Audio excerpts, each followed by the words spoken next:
নমস্কার, আমি সায়নী মণ্ডল, নৈবেদ্য হারমোনিক একাডেমি স্টুডেন্ট।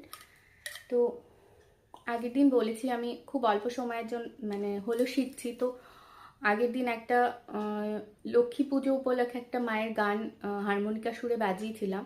তো তাতে অনেক ভুল ত্রুটি থাকা সত্ত্বেও তোমাদের অনেক ভালোবাসা পেয়েছি। তো সেই ভুল ত্রুটিগুলো চেষ্টা করব ভবিষ্যতে শুধরে নেওয়ার, আরও ভালো করার। তো আজকেও একটা লোকগীতি হারমোনিকা সুরে করার চেষ্টা করছি। তো তোমরা জানিও কেমন লাগলো।